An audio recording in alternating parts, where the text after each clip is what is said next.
The most persistent antagonist in Star Wars is never a throne or weapon or a dark hooded figure, but fear itself, and the saga hides this truth in plain sight. Fear of loss motivates Anakin long before the Sith offer him doctrine. Fear of instability drives the Jedi toward rigidity rather than reflection. Fear of chaos convinces the Republic to surrender authority willingly. Every catastrophe originates not in hatred, but in anxiety left unexamined. The galaxy falls apart because no one learns how to sit with fear without trying to dominate it. Anakin's descent is often misread as temptation by evil, when it is more accurately an escalating panic response.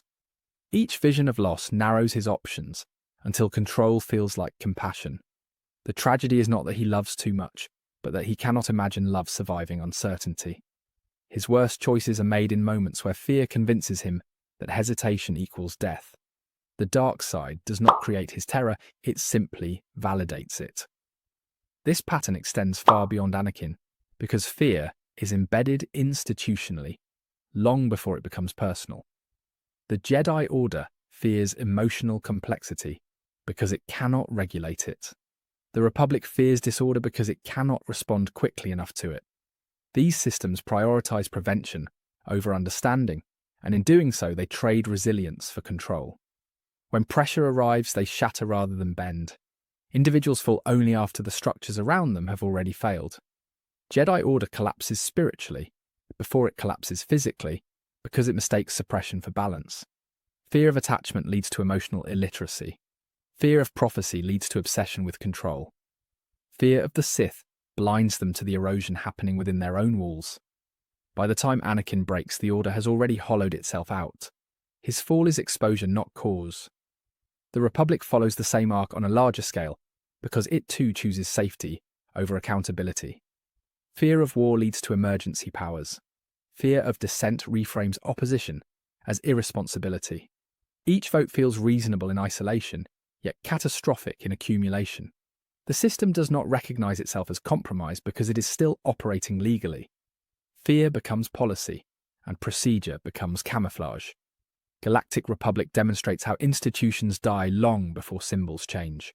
The Senate still meets, the laws still function, and the rhetoric remains democratic even as the spirit evaporates. What collapses first is trust. Citizens accept control because fear convinces them they cannot afford alternatives. By the time the Empire is declared, nothing fundamentally new has occurred, only honesty has been removed. This emphasis on process over spectacle reinforces one of the saga's quietest assertions, that destiny is never the true driver of tragedy. Prophecies exist, but they do not compel behaviour. Every disastrous outcome is preceded by a choice framed as necessary. Anakin chooses secrecy. The Jedi choose surveillance. The Senate chooses compliance. Fate does not intervene until long after agency has been exercised repeatedly. Star Wars uses prophecy not to absolve responsibility, but to interrogate it. Characters reference destiny most often when they are trying to escape accountability. The future becomes an excuse rather than a warning. This is why visions are consistently misleading, because they reveal outcome without context. The saga insists that knowledge of possible futures is dangerous without ethical grounding. Choice always remains the deciding factor. The tension between love and attachment sits at the centre of this ethical framework, and it is frequently misunderstood both within and outside the narrative. Love in Star Wars is not condemned, but possession is. Compassion opens characters outward, while attachment collapses them inward. The difference is subtle, but decisive. One accepts loss as possible, the other refuses it at any cost. Anakin crosses this line when love becomes something he must control, rather than honour. Padme ceases to be a person and becomes a condition for survival. Fear transforms devotion into ownership. The Jedi misinterpret this by banning attachment altogether, which only ensures it festers in secrecy. By refusing to teach healthy love, they guarantee unhealthy obsession. The line is never love versus duty, but love versus fear. This misreading echoes forward into Luke's training, where the same anxieties resurface under different language. Fear of repeating Anakin's fall leads mentors to prioritize restraint over understanding. Yet Luke's greatest triumph comes when he rejects this framing entirely. He does not win by mastering power, but by redefining strength. The saga quietly asserts that emotional clarity is more important than discipline alone. Running beneath all of these dynamics is a final theme that binds antagonist and hero alike, that power rewards patience rather than force. Palpatine does not outfight his enemies, he outlasts them. He allows fear to exhaust institutions and individuals until they destroy themselves. Strength is visible, and therefore contestable. Patience is invisible, and therefore unstoppable. The most dangerous power in the galaxy is the one that waits. Palpatine understands that systems collapse fastest when pressured just enough to reveal their flaws. He never needs to hurry because everyone else is already rushing to avoid fear. His victory is not domination, but permission. Others give him authority because they believe it will relieve their anxiety. By the time resistance forms, it sounds reckless rather than righteous. These themes operate quietly because they are uncomfortable and deeply human. They do not flatter the audience with easy villains or simple morals. Instead, they implicate structures, habits and instincts that feel familiar. Fear is not something defeated in a final battle, but something managed daily through choice. Institutions do not fall because of singular traitors, but because of accumulated avoidance. Love does not destroy the galaxy. Possession does. Lightsabers and fleets dramatize conflict, but they do not cause it. The saga's most decisive moments occur when characters choose restraint over reaction and compassion over certainty. Understanding these quiet themes reframes every trilogy simultaneously. And that understanding leads directly into how they redefine heroism, evil legacy, and redemption across the entire saga. When these quiet themes are allowed to surface fully, they radically reframe what heroism even means within Star Wars, because victory stops being defined by conquest and starts being defined by refusal. The saga's most decisive moments are not won through superior strength, but through restraint, chosen under extreme pressure. Characters succeed when they step outside the logic that says violence is inevitable. This is not passive morality, but active resistance to fear-driven momentum. The galaxy turns not when someone strikes, but when someone stops. Nowhere is this clearer than in Luke Skywalker's defining act, where he throws away his weapon rather than use it. In that moment, he rejects every inherited assumption about power and destiny. He refuses the narrative that says strength must prove itself through domination. The act is quiet, almost anticlimactic, yet it reshapes the entire conflict. Evil is denied its preferred language. Luke Skywalker does not defeat the Emperor by overpowering him, but by making himself unreachable to manipulation. He accepts the possibility of death without surrendering his values. This choice dismantles the structure Palpatine relies on, which is fear of loss. Luke wins by making fear irrelevant. The saga elevates this moment as its clearest statement that heroism is defined by choice, not outcome. This redefinition of heroism casts institutional violence in a harsher light because it reveals how often systems depend on compliance rather than force. Evil in Star Wars rarely marches in uninvited. It is welcomed, applauded, and normalized through legality. The Empire is not born in secret, but in celebration. Citizens cheer because fear has been reframed as responsibility. Procedure becomes moral camouflage. Galactic Empire emerges through vote speeches and emergency powers rather than conquest. This is one of the saga's most unsettling assertions, because it denies the comfort of external blame. The system functions exactly as designed, while serving a purpose it was never meant to. Law becomes a tool rather than a safeguard. Evil thrives not by breaking rules, but by redefining them. This theme forces a re-evaluation of rebellion itself, because resistance is not framed as inherently virtuous. Violent uprising is treated as tragic necessity rather than triumph. The rebellion exists because institutions failed, not because chaos is preferable. Its heroes are those who remain wary of becoming what they oppose. Victory is incomplete without vigilance. The saga refuses to romanticize power, even when wielded for good. Mentorship becomes the lens through which these tensions are transmitted across generations, and it is here that the saga reveals its deepest anxieties.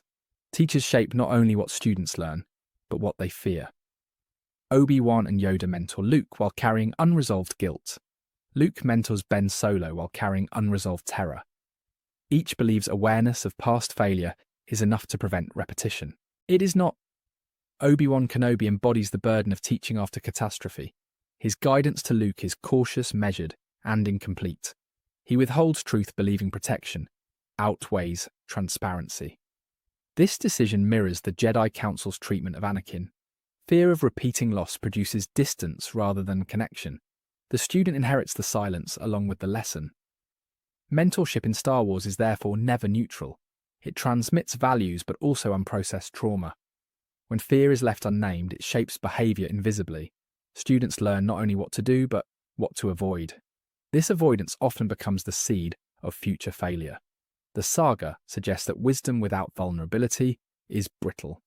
Teaching requires exposure, not authority.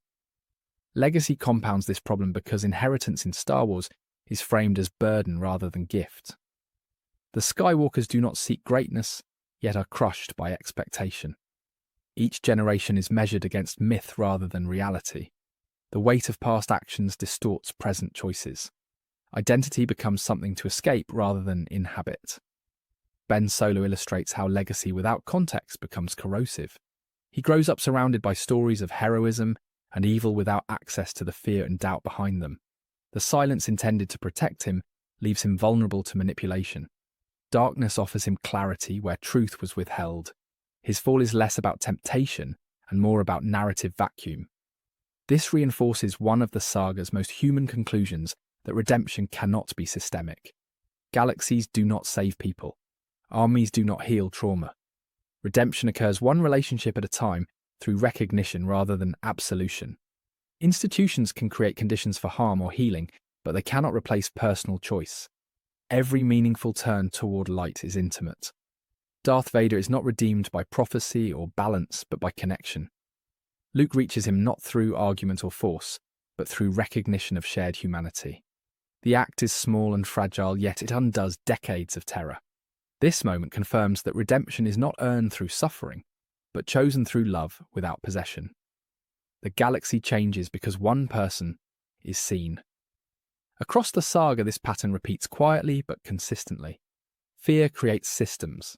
Systems create distance. Distance creates misunderstanding. Understanding restored through compassion breaks the cycle. The Force amplifies these dynamics but does not originate them. It reflects the inner state of those who wield it.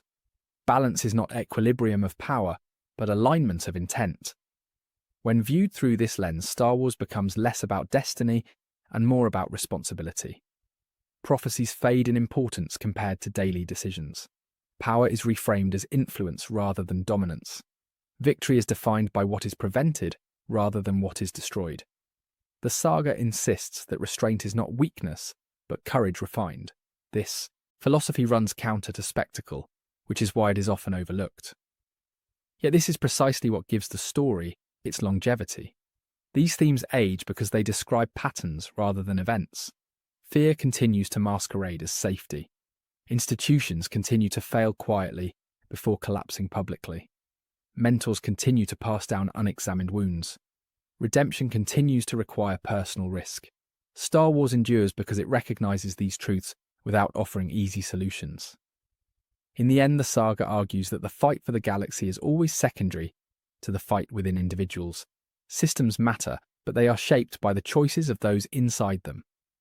Love saves when it accepts loss and destroys when it refuses it. Power corrupts fastest when it promises protection from fear. And redemption remains possible as long as someone chooses to see another not as symbol or legacy, but as person.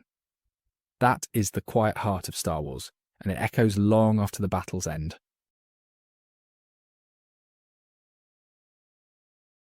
Thank you for watching. Be sure to like, subscribe, and hit that share button. My main channel is Critical Analysis Hub, where I post Star Wars content about the movies. My secondary channel is Critical Analysis Hub Plus, where I focus on the shows of Star Wars. And my third channel is Critical Analysis Hub XP, where I post comic books. Be sure to take a moment and check them out. Thanks, and may the Force be with you.